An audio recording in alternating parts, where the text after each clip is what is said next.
to feed false information through double agents to give American and British bad leads.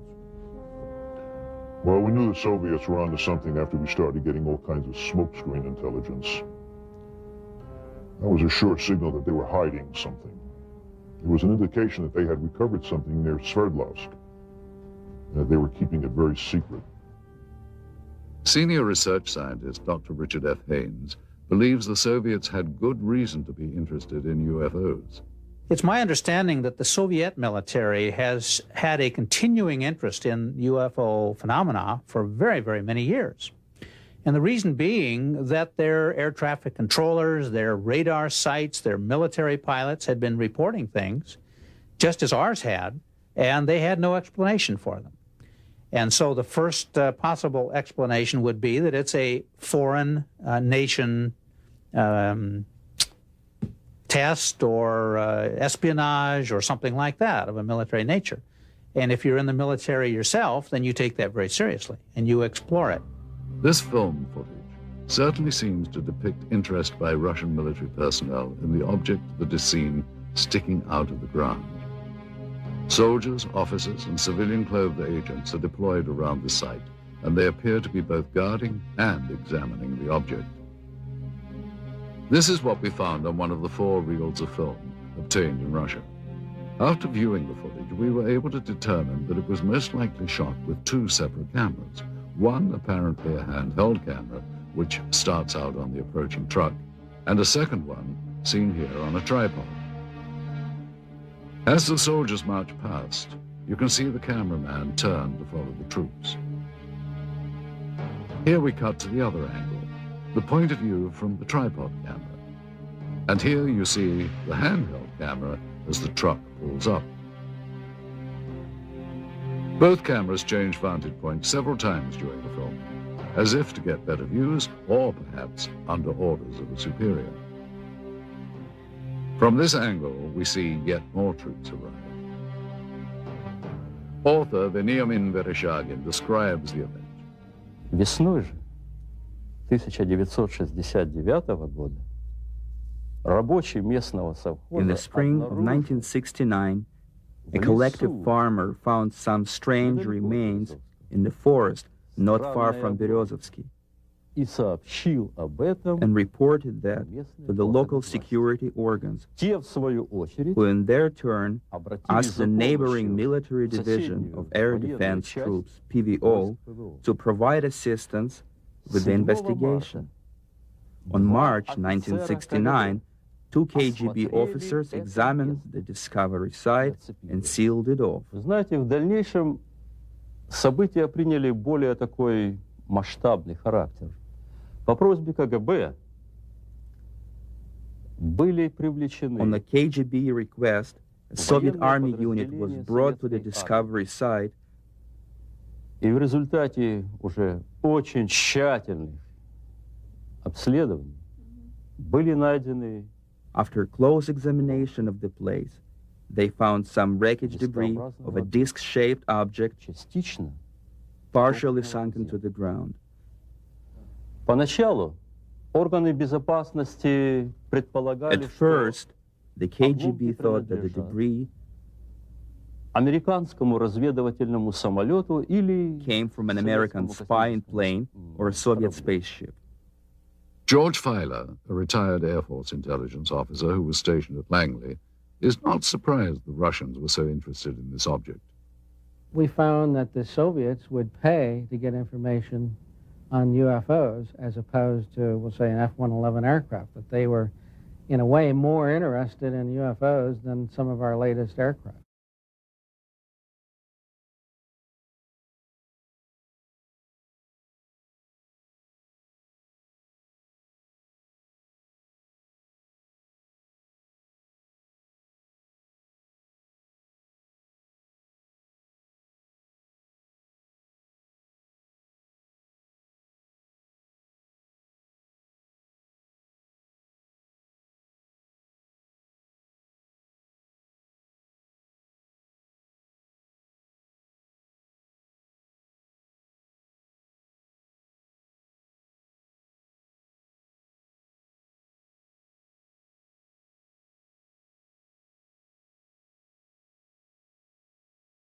We must also speculate on how the object ended up here.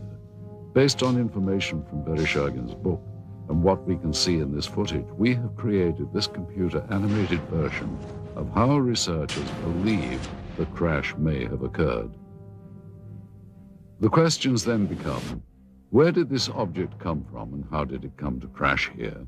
And more importantly, what has happened to it since? With the change to a market economy here, many items never before available to Russians are finding their way to store shelves. Some point to this as evidence of a new prosperity. Others claim that this only fosters greed, not seen during the Soviet era. They say that everything is for sale in the new Russia, including state secrets and the spies who kept them.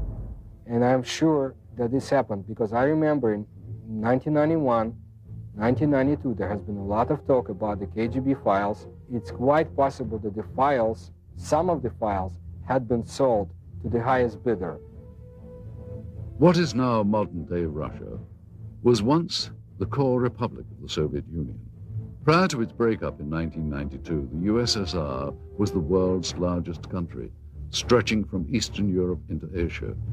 In addition, the USSR had direct control over the Eastern European countries of Romania, Bulgaria, Hungary, Czechoslovakia, Poland, and East Germany. The boundary of these countries was for years referred to as the Iron Curtain. For decades, its military power influenced events throughout the globe. The single most important event in Russian history was the Revolution of 1917. The Bolsheviks changed the country from a monarchy to the world's first communist state.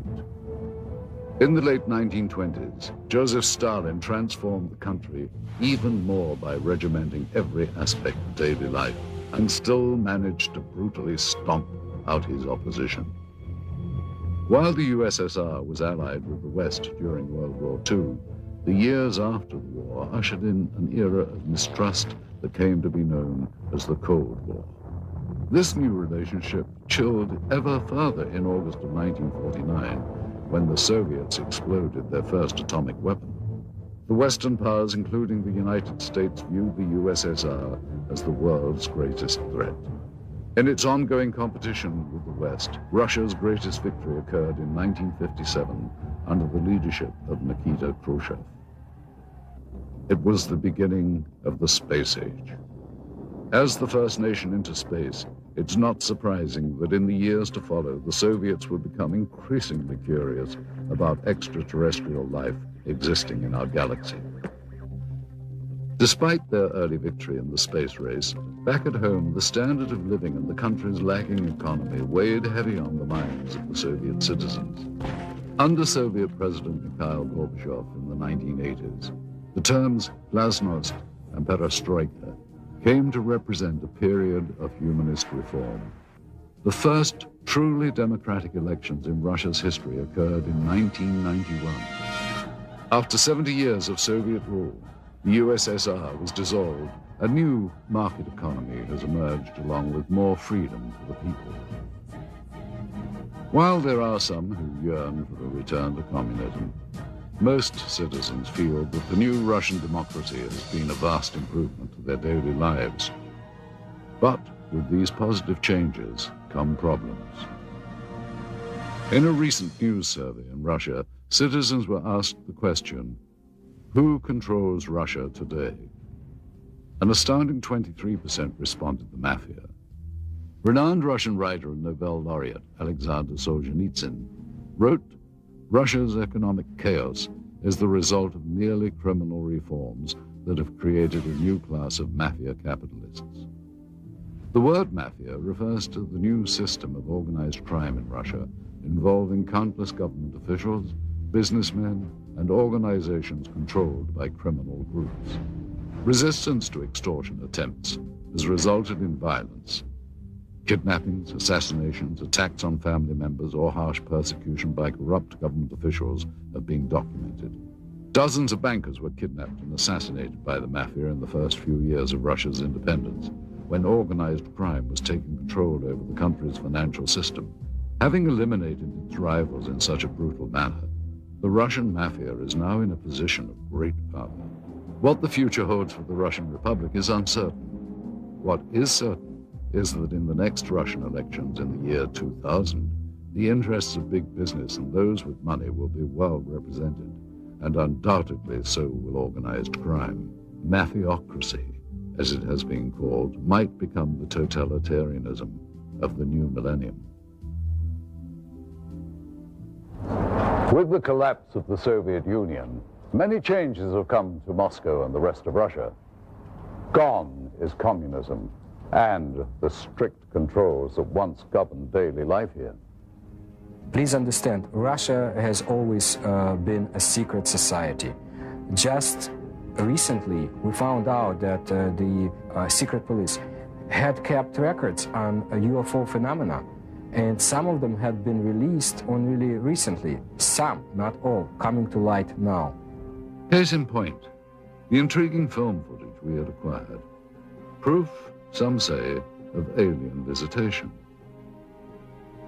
Being that this material is of such sensational nature, we had many questions regarding its history. Little information was provided us by the black market dealer from whom the film was purchased.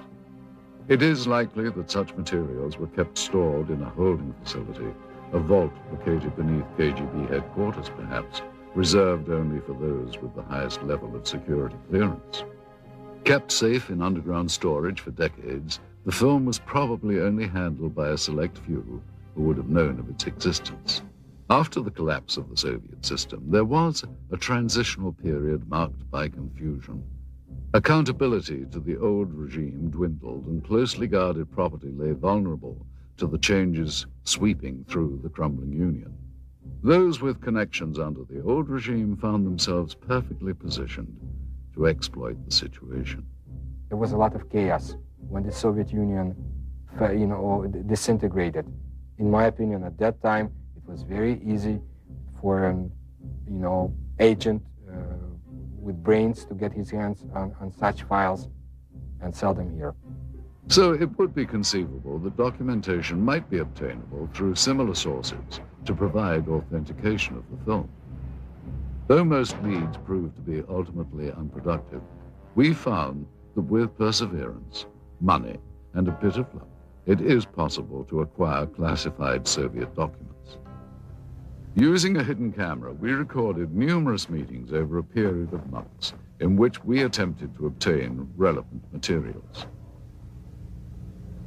This transaction between one of our Moscow contacts, an interpreter, and a local black market dealer proved to be one of the more successful ventures. The location of this meeting is a textile factory in the Sokolniki district of Moscow.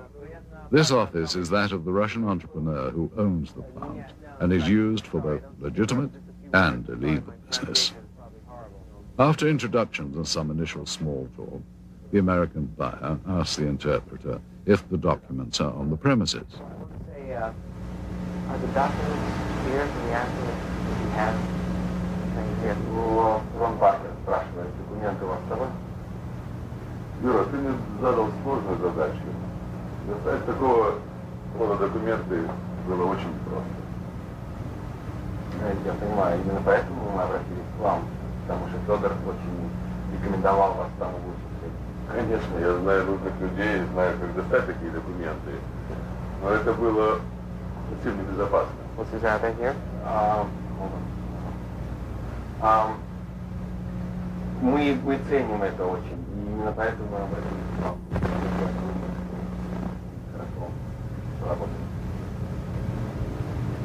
The businessman tells him that he has had difficulty in obtaining the documents and the price has gone up. He is told that it is impossible to come up with any additional money. Да, мы договорились, ты должен понять, что достать такого рода документацию совсем небезопасно. Не, я понимаю, we only have 10,000. Да, у нас только 10 тысяч, понимаете, в этой сумке сейчас 10 тысяч. Но мы договаривались с вами, первоначально... Да, мы договаривались, но... I mean, I can't go out and... Это очень сложно, Нет, я должен это понимать. Я понимаю, я отлично понимаю, но вы понимаете, здесь в данный момент находится только 10 тысяч. Мы не можем сейчас найти где-то еще вдруг никто не снимет. 5000. After consultation with his associate, the seller finally agrees to honor the original price. Давай, бабки, ладно. The files are then removed from a safe and given to the interpreter to inspect.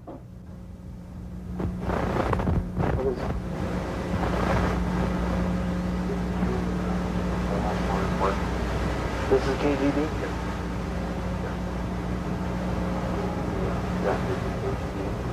This is some report about accident in Sverdlov. Does this look... Do you think this is... Is it real? Просто хочет убедиться, что документы подлинные. Конечно, official KGB. After inspection of the documents and a cursory verification of their authenticity, the transaction is completed. Okay, well, we should pay Mr. Chevalier and... Money changes hands, and what was once property of the state now becomes much sought-after evidence for UFO researchers.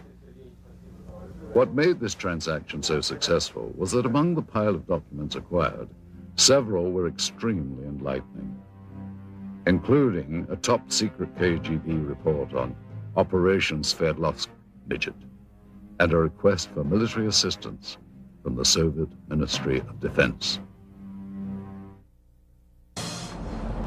While the ability of Western governments to keep secrets is hotly debated, one thing seems certain. Behind the Iron Curtain, secrecy was standard operating procedure. Here, under the Soviets, freedom of the press and government accountability to the public were virtually non-existent. Many believe that the American government has had more than a casual interest in the possibility of extraterrestrial presence since early in the 20th century. Certainly since reports of flying discs in Roswell, New Mexico in the late 1940s, U.S. Defense Department and intelligence community involvement in the investigation of UFOs has been documented. Aside from the former Project Blue Book and 2 recent Air Force reports attempting to close the case on Roswell, there has been little made public by the government regarding its interest in UFOs. One organization that apparently did study UFOs was the Central Intelligence Agency. Since the Cold War era, it has been alleged that the CIA has actively sought after, on a priority level, the acquisition of any Soviet information that relates to alien contact and technology. One person who confirmed such allegations is this man. An agent with the CIA for 6 years, his area of expertise was Russian interest in anomalous activity. Though now employed in the private sector as a security analyst, he has asked not to be identified due to the sensitive nature of both his former status and his current position.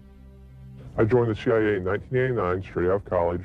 My mission was to monitor and infiltrate the Special Sciences Section of the KGB, a unit of Directorate T, which was a division of the First Chief Directorate. Special Sciences Section's goal was to obtain, analyze, interpret, and exploit any extraterrestrial knowledge. The Special Sciences Section was extremely interested in a number of reported UFO crashes over the former Soviet Union and the Eastern Bloc countries. From the intelligence that our unit was able to obtain, they had recovered at least one portion of a former crash site over the Soviet Union. This former agent was able to confirm interest not only in the 1968 crash near Berezovsky, but in other Soviet attempts to recover UFO documentation and technology. Ever since Stalin had been in control of the Soviet Union, especially in the post-World War II years, he was determined that if there were any technological gains to be made from extraterrestrial technology, that the Soviet Union would be the sole possessor and sole beneficiary of those technologies. Due to the change of power in the former Soviet Union, many believe that much of the formerly unattainable information from the Cold War era may now be in the hands of the U.S. and British intelligence agencies. Since the early days of the space race, the U.S. and Russia made many independent breakthroughs. However, some of the new discoveries on both sides were undoubtedly obtained through old-fashioned spying and subsequent reverse engineering. Since the dawn of modern civilization, obtaining a rival's technology and adapting it to one's own uses have been the cornerstones of military and industrial espionage.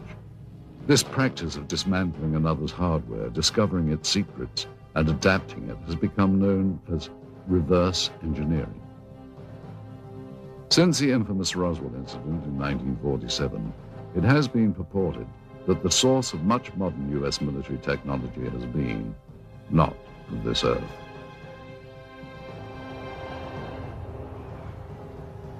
A number of technologies were either partially inspired or wholly inspired from what was recovered at Roswell. It's amazing that when you look at the profiles from both the sides and from dead on, how close to stealth technology and spy plane designs that the Roswell ship resembles. We firmly believe that she is the design Rosetta Stone and the holy grail for aerospace design technology. According to witnesses and UFO researchers, debris supposedly collected from the site indicated a technology superior to any existing on Earth during the post-war years.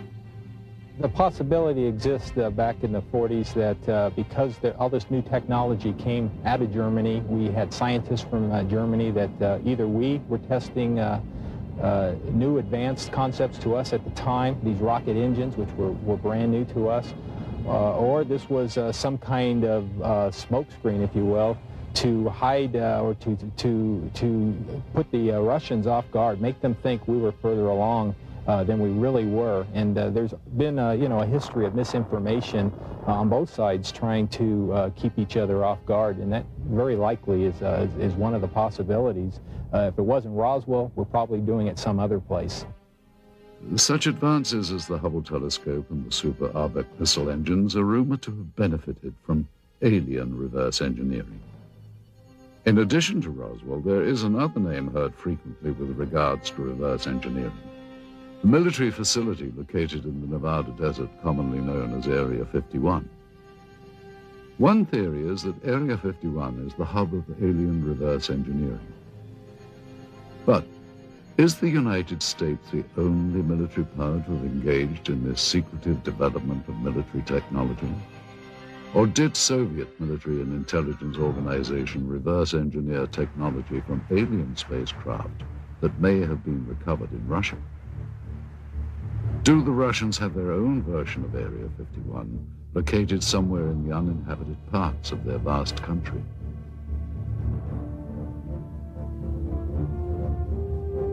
Did the KGB, in addition to their agenda of maintaining the hard and fast rules of the communist regime, add to their duties the manipulation of alien technology for the advancement of Soviet power? Thus far, of all documented UFO sightings that have taken place within the former Soviet Union, not one was publicly acknowledged by the KGB. While reverse engineering remains a common practice throughout the world, not only in the military, but industry as well, the question as to whether or not it has ever been used to obtain alien technology remains unanswered.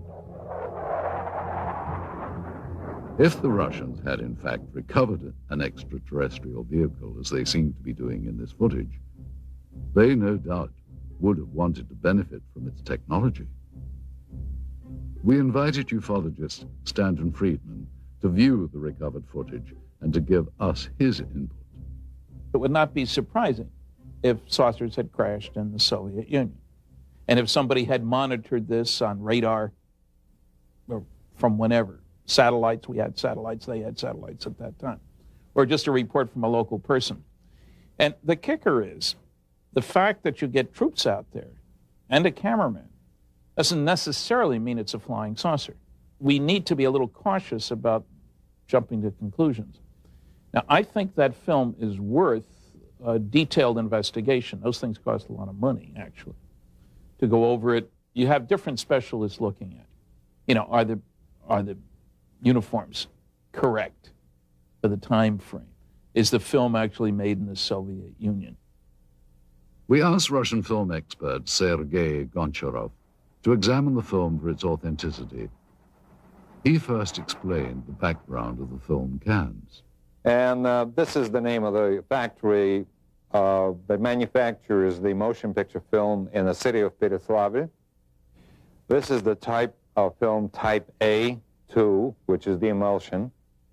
After Sergei examined the cans, he felt that they were authentic and consistent with the area and time period from which they had allegedly come.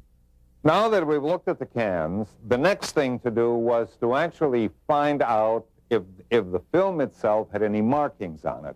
Okay, in the very beginning of the film, we have this word, which in Russian says начало, or the beginning, or the start. Now, the next bit of information are these two items, M-A-R-T, Mart, which is the month of March, 1969, letter G for year. So the year of 1969, the month of March.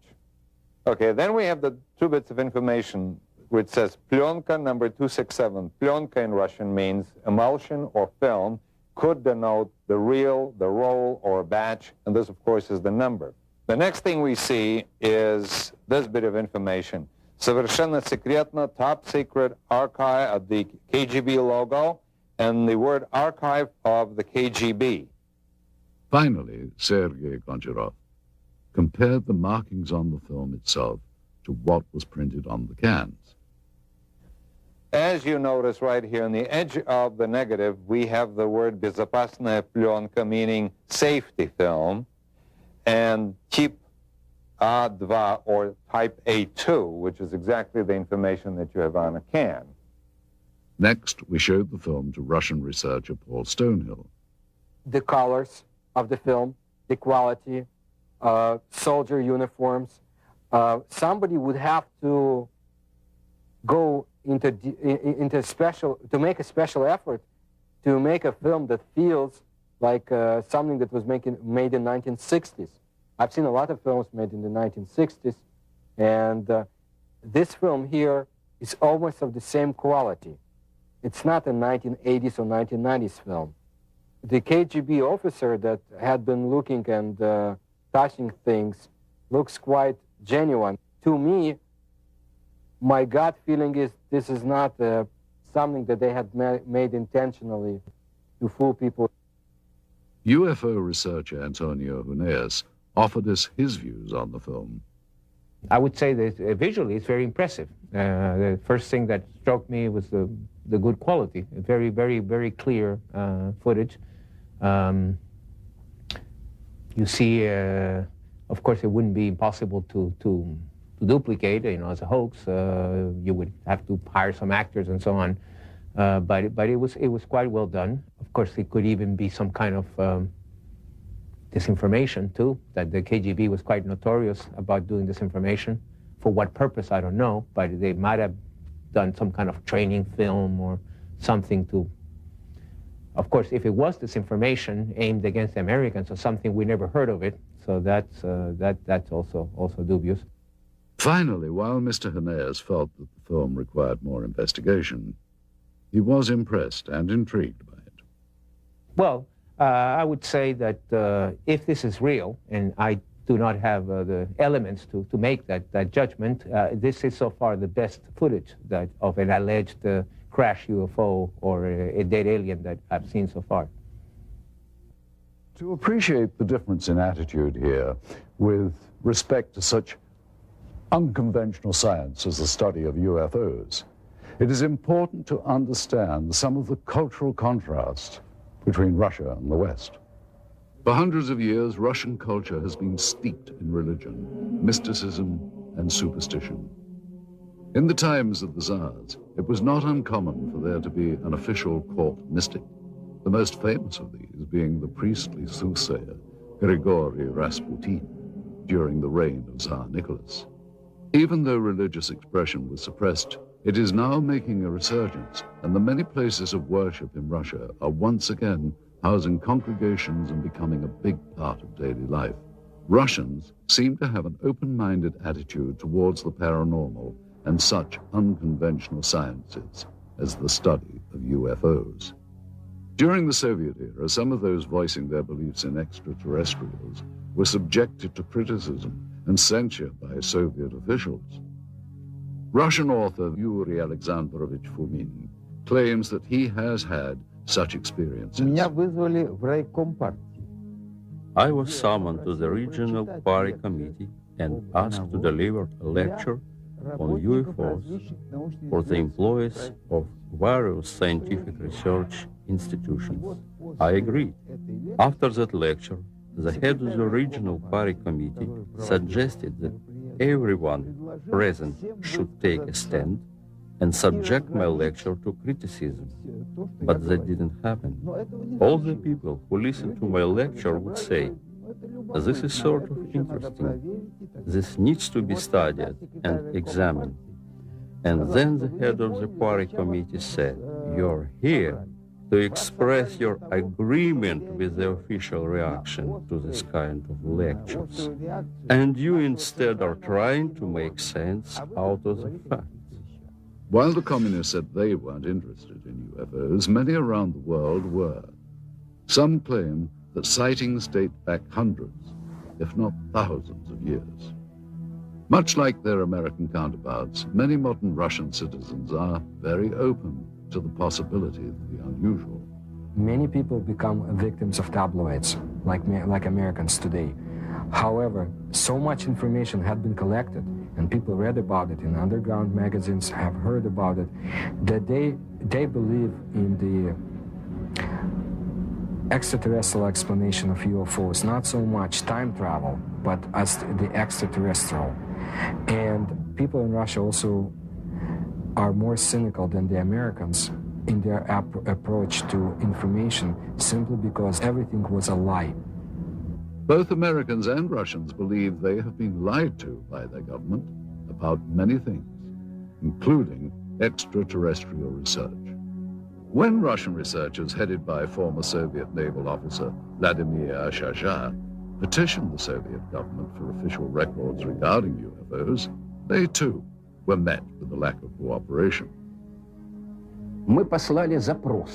We sent an inquiry to the archives of the Ministry of Defense and to the archives of the KGB. We got a response that neither KGB archives nor the archives of the Ministry of Defense have any data regarding this incident. If there is mistrust of the government by Russian and American citizens, it's not without good reason.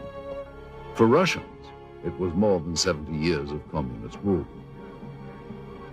For Americans, there has been a steady erosion of trust over the last 30 or 40 years. For Americans, the knowledge that their government was not being honest began in the 1960s, when the war in Southeast Asia escalated with secret bombing campaigns in Cambodia. In the 1980s, arms were sold to support the Contra anti-communists in Nicaragua, in violation of U.S. law and without public knowledge. God bless America. It's no wonder that many American and Russian citizens doubt the honesty of government officials. How paranoid is the belief that their governments could withhold knowledge of extraterrestrials? Despite officially denying interest in the possibility of extraterrestrial visitation, the governments of both the US and the Soviet Union have, without question, been interested in what lies beyond our own planet. Man has always been intrigued by the notion of life elsewhere in the galaxy, and both the American and Russian space programs represent a considerable investment to explore the unknowns of our universe. At the close of the Second World War, the United States, now the preeminent world power, turned its eyes from defeating Hitler's Germany to a new rival, the Soviet Union. With Russia's detonation of its own atomic bomb, the United States realized they now had an enemy who wielded the same degree of power. During the Truman administration, loyalty oaths taken by government employees became a common practice, which would eventually lead to the ugly communist witch hunts of the House Un-American Activities Committee. Winston Churchill's pronouncement that Eastern Europe was now behind an Iron Curtain gave birth to a new term for this confrontation between East and West, the Cold War. With fear dominating the United States, paranoia over potential communist influence took the form of weird invaders from other planets. The possibility of a Soviet invasion was too frightening to contemplate. Helmeted men from Mars launching an all-out attack on Earth, however, was another matter. Therefore, Americans retreated to dozens of science fiction films that were thinly veiled warnings against the Red Menace. With Chuck Yeager's historic Flight that broke the sound barrier, the next frontier to conquer would be the stars. This set off a global competition between the world superpowers as to whom would get to the heavens first. It became known as the space race. To meet the demands of such technology, NASA, the National Aeronautics and Space Administration, was formed in 1958. The space race would nearly end in defeat for the United States, however, with the launch of Sputnik. The U.S. feared if the Soviets could launch a probe in space, would missiles launched from that probe be far behind? When cosmonaut Yuri Gagarin made his historic orbit around the Earth in 1961, he became the first man in space. The United States realized their only hope of beating the Soviets was to have the first man on the moon. And in this dream, they would find a passionate champion.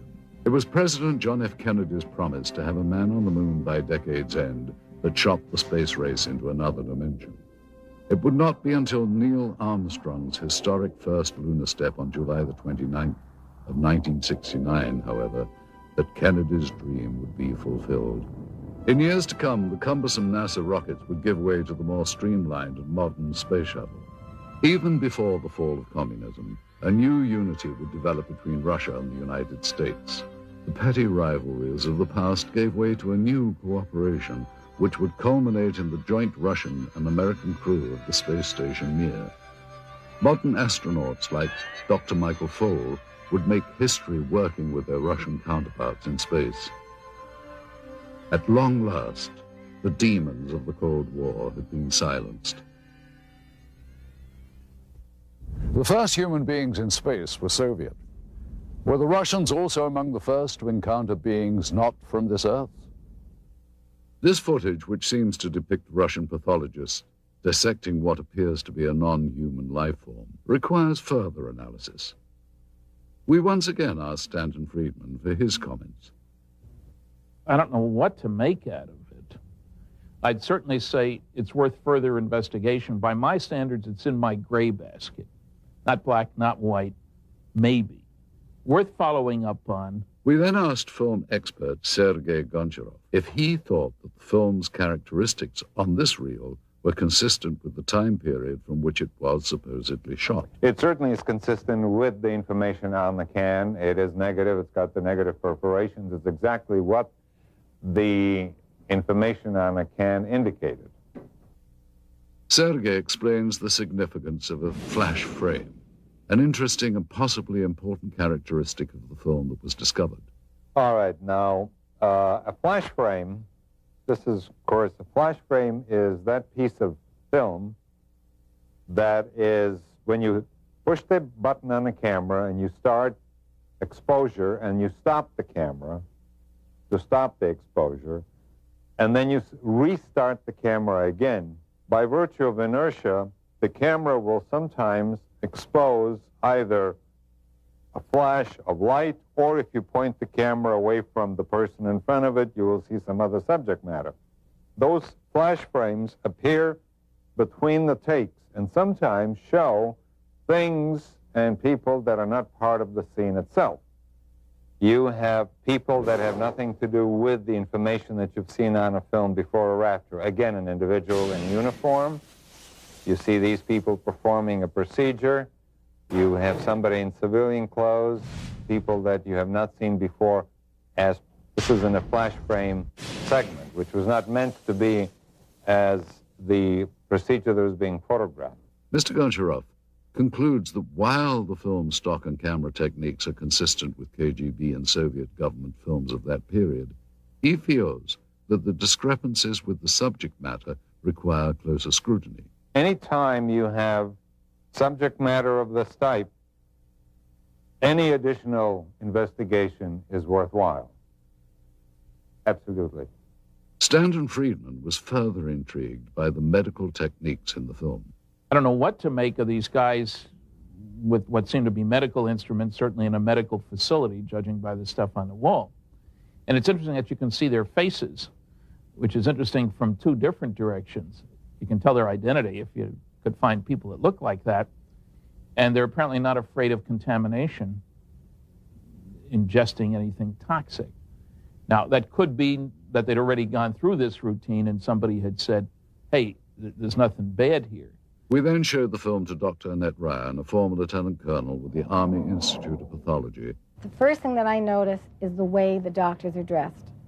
They're dressed in these pristine white lab coats, and I think it would be more common for them to be dressed in scrubs or even butcher aprons, unless, of course, they know that they're being filmed and they want to look good.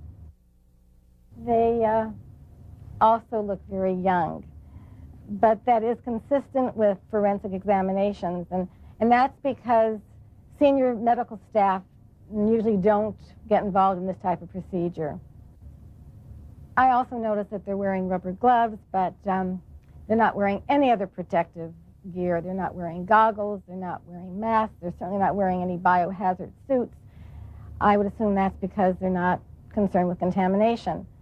And this, of course, is typical of Russian-Soviet medicine.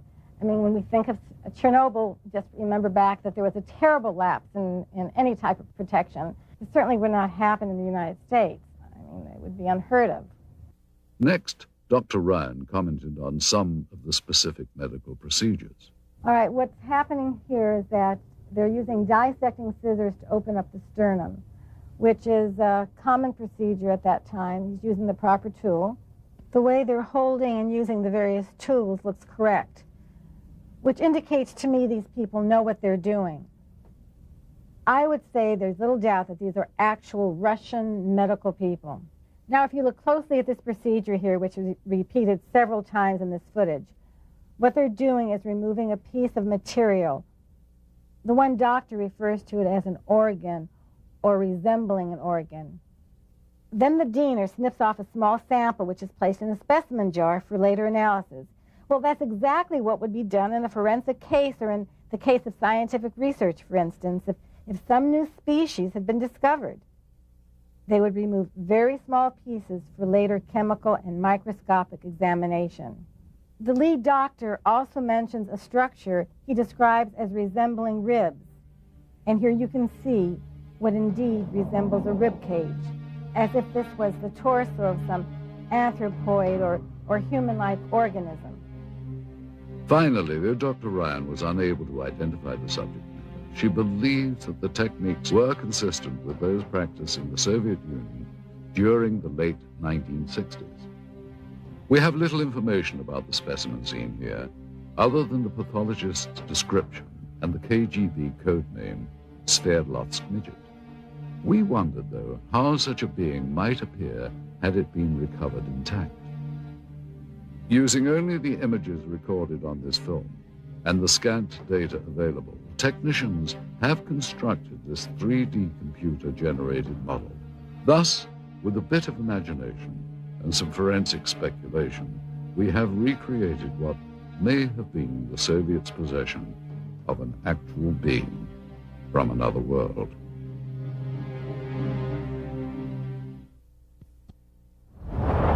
Information leaked from intelligence sources in the West indicated a belief that the Soviets were actually attempting to reverse engineer something not manufactured on this Earth.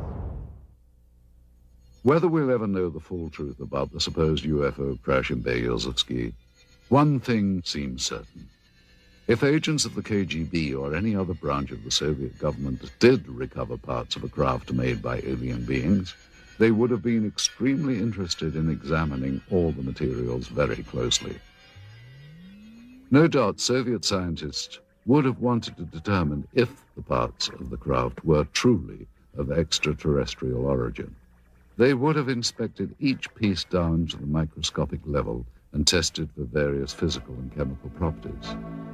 And of course, they would have wanted to take advantage of any new technology they could gain from the recovered materials. И мы не можем расшифровать их физики. We are unable to solve the puzzle of their physics. Our physics is based on quantum mechanics. Theirs is based on parallel worlds, a different kind of paradigm, a different understanding of history.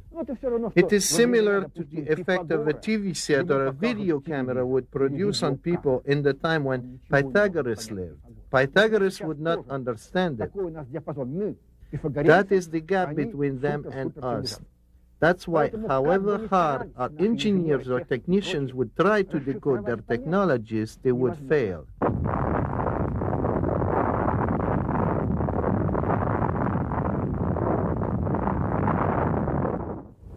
Back in the West, not only did the military consider UFOs a serious subject, but the Soviets' interest in them as well.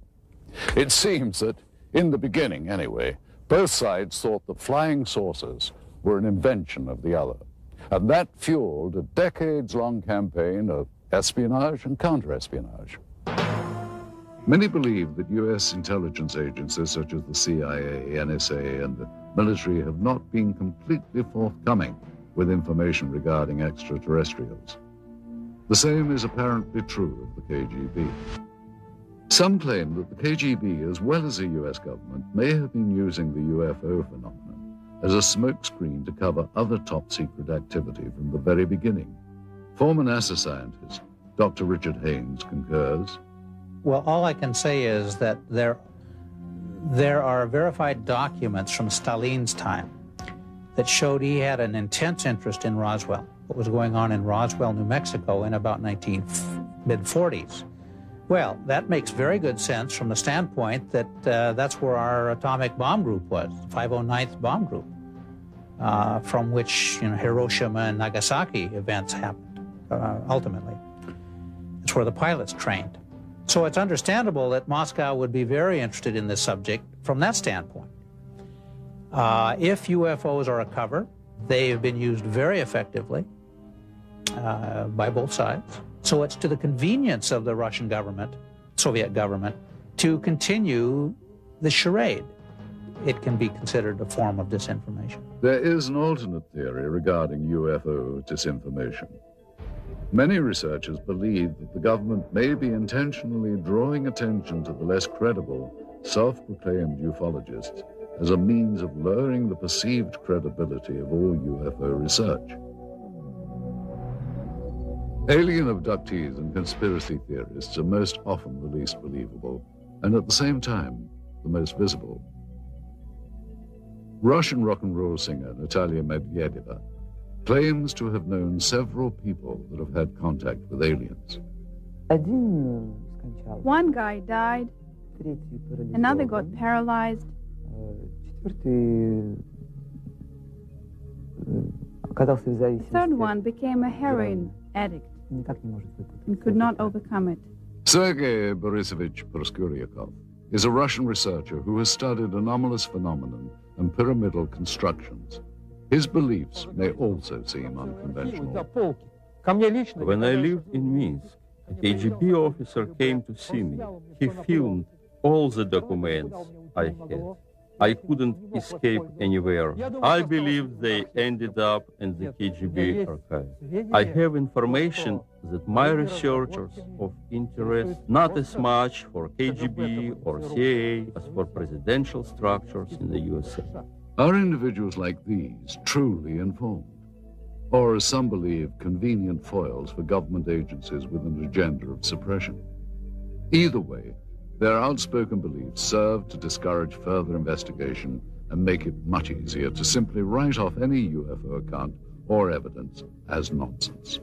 Most genuine researchers, however, believe it is imperative that all potentially genuine encounters with extraterrestrial intelligence be studied carefully. If something not from this earth had been recovered, it would have been brought to a classified military base high in the Ural Mountains, where super-secret operations are being conducted since the Second World War. This incredible footage depicts members of the Soviet armed forces and what are believed to be 2 KGB agents inspecting and recovering a crashed flying saucer.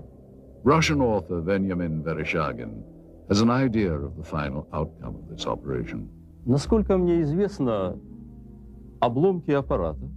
As far as I know, the debris and their organic parts were taken to Mytishi, где предположительно были сделаны, where the apparatus was disassembled, analyzed, and then back engineered.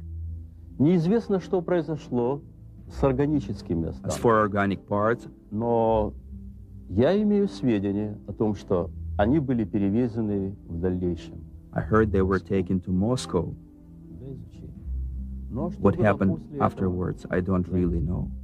His story seems to be backed up in part by one of the people who claims to have been involved in the operation back in 1969. We found ex-KGB staffer Pavel Alexandrovich Klimchenkov living in seclusion in the Bryansk region of central Russia. He remembers the strange wreckage found in Beryozovsky. At first, everyone believed that those debris were parts of some novelty aircraft manufactured in the United States or England. But having done some measuring and material analysis, we came to the conclusion that none of the domestic or foreign manufacturers known to us could have produced this apparatus, at least not in the conditions existing on this planet. It was then that an order came to transport the debris to the base in Mytishi near Moscow. Together with several other officers, I was assigned to provide safety and security to these materials during their transportation. In attempting to verify the authenticity of this evidence, we have had the footage and the film itself examined by several experts. We also carefully studied the documents we had procured, which lent further credibility to what we had been told. Among the most telling was this top-secret KGB report specifically referring to Operation Sverdlovsk Midget and describing in detail the recovery operation at Beryozovsky. This document mentions the crashed disc, the organic remains, and the filming itself. There was also this secret order from the Soviet Ministry of Defense requesting assistance from military unit 67527. We looked closely at such elements of the footage as the uniforms and the arm patches worn by the soldiers. These patches seem consistent with the patch worn by such Soviet Army air defense companies as military unit 67527. They're all wearing winter coats, which don't appear to have much in the way of insignia on them. And that is not out of character for the winter coats. They would generally not contain much in the way of identification. These are all members of the same unit.